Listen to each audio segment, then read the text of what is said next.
Pregame.com.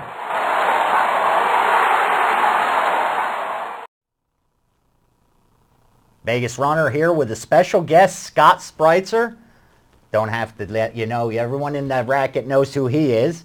Going to be covering New England at Washington. Patriots, 9-point road chalk, total 48.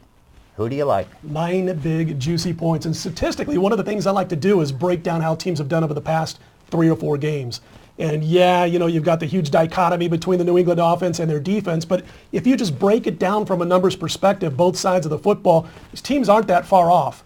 New England's got the much better offense. Washington has the better defense, statistically speaking. So you break it down the last 3 or 4 weeks, and it also takes away that horrible run offense that Washington has had all year, because now you've got Roy Halu Jr., who's really picking him up and putting him down. He's running for almost 5 yards per pop, and I got to tell you that if they can run for some efficient yardage in this one, then you've got a guy named Rex Grossman who can step in a little bit. He's one of these guys who has some balls. He's not going to sit there and get worried about getting hit and maybe release the pass too fast. You can say what you want about him. You can rip him apart. But the bottom line is, if his running game is working for him, he will hang in the pocket and try to find that deep route once in a while, which keeps the defense honest. I got to agree with you here. I mean, when you look at it, Washington's been a disappointment. They went into their bye week 3-1 on top of the world, and they haven't won a home game since. Right. They went into the season, Grossman touting we're going to win the NFC East. Obviously, that's not going to happen. Right.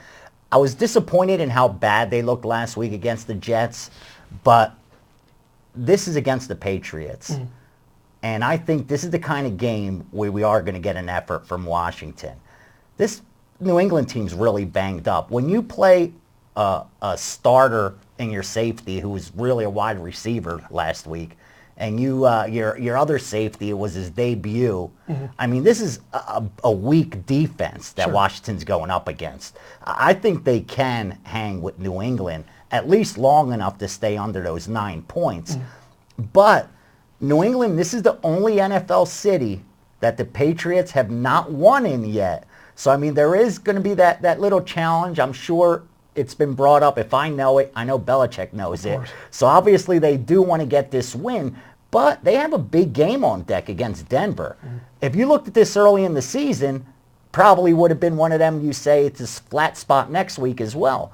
But now with all the Tebow talk, New England just may be caught here looking a little bit ahead. I agree with you with the points. All of a sudden, it's a juicy game when you're going to play up against Tebow. Exactly. It becomes a juicy contest. But you're right about Belichick. There's a lot of coaches out there who don't care what the record is against another coach. They only care about being here now, so to speak. And the thing about Belichick, he's 3-5 straight up lifetime against Shanahan. So there might be that extra little twitch in the back of his neck that gets him a little bit more ready for this game, or a little bit more motivated to get his players in shape for this contest. But the pass defense, we all know how bad it is. Nothing's automatic in this league, and you do have to factor in that as bad as their secondary is, and as weak as their pass rush can be, I think they're second or third in the league in points, in yards per point allowed. So you've got to put that into the equation also. But what Washington can do, and I know Halu's running for 4.5 to 4.8 yards per pop right now, he doesn't need to do that for them to have an efficient ground game. 3.8, 3.9 yards we'll get it per done. carry is efficient, if you run the right running game, and then it buys Grossman that time against a team that doesn't rush the quarterback anyway. On the flip side, you've got guys like Kerrigan and Arakpo and this very good Washington underrated pass rush who can get after Brady. And Brady's offensive line is as damaged right now almost as his secondary. They're going with their third string center this week, and there is a difference. And the one thing to me, guys, that makes me like let's say, for instance, Aaron Rodgers over Tom Brady right now. If you watched Aaron Rodgers against the Giants, they won the game because he can pull the ball down and run with it when he's in trouble. He's not going to break 80-yard gains like a Michael Vick might, but he's going to get you that first down on 3rd and 8 if the running lane is there and the passing lane is not. Brady can't run with the football, and that's what makes Aaron Rodgers the better quarterback, and I think makes a difference in this game. I agree. You mentioned Shanahan, and Brady has not had a success at all against Shanahan. He's 1-5 lifetime when Shanahan was with Denver. Obviously, he's with a different team now.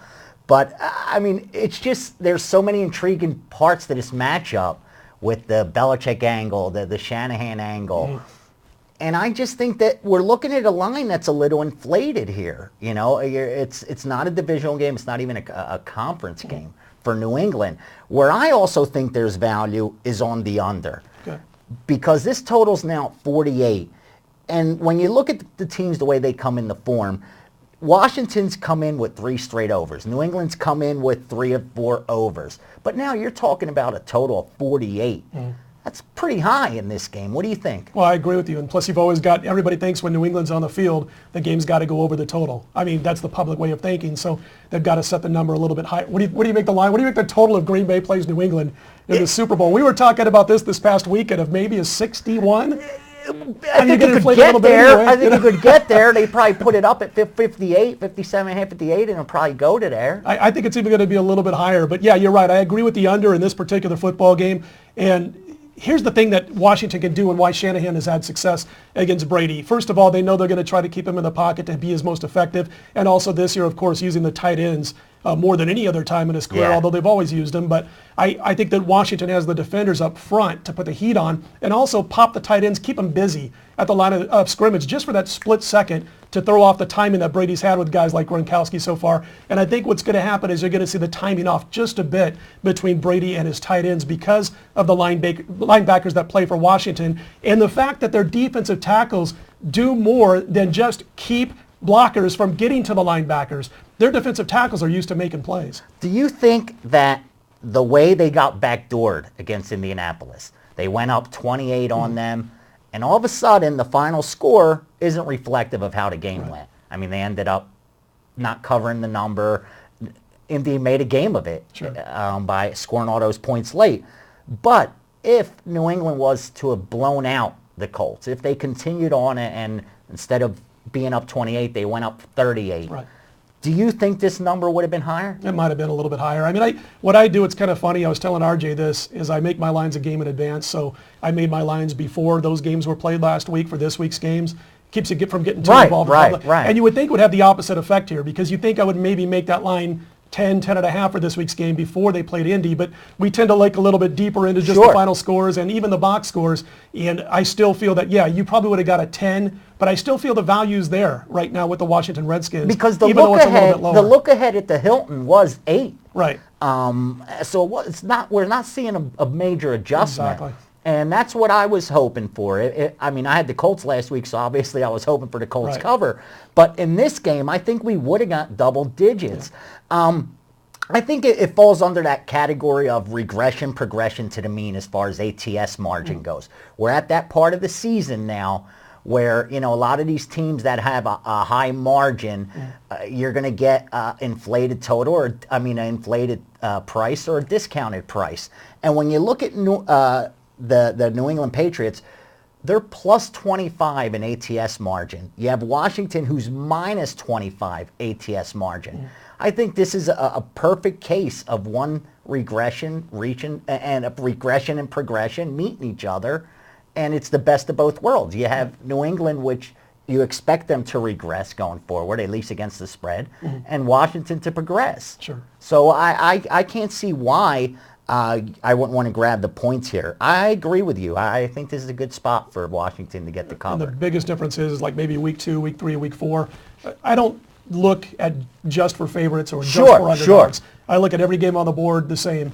But when it gets to this point of the season, I'm looking for that ugly dog. You heard of Indian Summers. I call them ugly dog winners because when that ugly team, that losing football team, boy, it sure does seem like they cover a lot more those last couple of weeks of the season against those standout football teams all year. And because that's the price is so inflated. Exactly. I mean, there's always a number you can cover. I mean, I always say when it comes to sports betting, the spread is the great equalizer. At the end of the day, I'll take the worst team over the best team if you give me enough points. I'll bet the Colts over the Packers if you give me enough points. And I think you're right. This is the time of the year where you can really get value. And we're at the holidays. People are getting more involved in betting. The postseason's here. The bowl games are around the corner. You get a lot more recreational bettors. And the more recreational bettors that enter the marketplace, I think the softer the numbers get for sharp bettors like yourself. So I got to agree with you here. I'm going to put the stamp. I like it. Right. I'm liking Washington. Last time these two teams played, it was ugly. 2007, the great season for New England, 52-7. Washington wants payback. You got Scotty's pick. I agree. He likes Washington. I like Washington. We both agree. some value on the under as well.